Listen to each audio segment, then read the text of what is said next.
Good afternoon. Welcome to the show. My name is Michael Weiss. This is Healthcare Reality. It's Wednesday, June 2nd. So we're still in the middle of this horrible BP Gulf of Mexico oil crisis. So the topic for today's show is, what do these things have in common? War, healthcare, and the BP oil crisis. What do you think they have in common?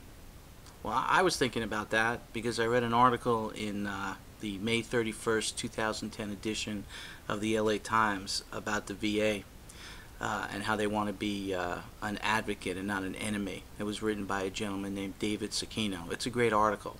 And I realized what these seemingly unrelated things have in common is a lack of a contingency plan. BP obviously didn't have a contingency plan when they went to drill. And I don't think the United States as a country had an appropriate contingency plan for the heroic, brave, dedicated men and women who come back from war and need medical treatment. I mean, the VA is supposed to take care of that. There are men and women who become Marines for many reasons, but one of them is if you get wounded, you get lifelong medical care, and you're treated like a king, as you should be. But, unfortunately, through budgetary reasons and administrative problems and technological problems, I think the VA fell way behind. But luckily, President Obama has changed that. I think he's increased the budget by 27%. It's definitely technologically savvy, and it's definitely getting better. But there are people who are still waiting 150 days for an appointment to see a doctor. There are people waiting years who went to war for our freedom to get their disability claim addressed. It's a major problem. And David Sakino's article is great in that it points out all the different aspects of this. And I think it's something that as a country we need to band together so that we avoid something like the BP oil crisis. Okay, so maybe there wasn't the greatest contingency plan and the VA is completely overwhelmed because of Iraq and Afghanistan, but now there's something we can do. I mean, we can't have these people going to war, fighting for our country, and then coming back and fighting the bureaucratic system just to get the medical treatment they were promised and they deserve. It just can't happen. I mean, I don't know how Americans can feel good about themselves knowing that there were people who sacrificed everything for our freedom. And sometimes I read about these cases with post-traumatic stress disorder and how, you know, a soldier had to wait years to be diagnosed. I mean, let's be serious. If you get put into battle more than once or twice, and there are some people who were deployed 6 times, 7 times, I don't care. You have post-traumatic stress disorder. There are bullets flying all over the place. It's not society. I mean, I just think we need to look at this differently. I also wanted to take an opportunity in this video to suggest tangible things that we can do to solve this problem. Because this BP oil crisis is unfortunately a very good example of what happens when there is no contingency plan, or when maybe greed gets the better of us. And we're not a country like that. And I think President Obama has so much on his plate. He can't do it all. He can't. I mean, he's got a problem with prioritizing. He's got to figure out which to do first. He's got politics.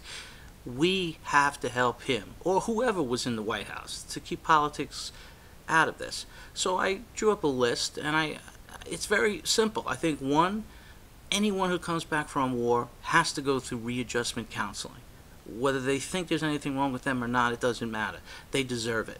They come from a zone of bullets flying and, you know, sometimes very bad things happen in war. I think you know what I mean, with babies dying and this and that, and they need counseling. We want to integrate them back into society. These people are heroes. We need to treat them as such. Okay, so given that they're heroes, people like myself, I have a law degree and an MBA, any kind of executive. I didn't go to war. I didn't fight. But I could certainly serve a year or two at the VA for some reasonable salary. Maybe they'll take care of some of my student loans. It would be my honor to go there and help them. it would be my honor, and I'm sure there are many other people who feel the same way. In terms of doctors, there are I imagine that there's a shortage of doctors to help with the diagnosis and to run the disability claims. I think they need to deputize some private physicians to help, and I'm sure that there are physicians who feel the same exact way that I do. They need to have patient advocates. I think some of these soldiers would feel much better if they had someone at their side fighting for them. Not so much a lawyer, but a patient advocate.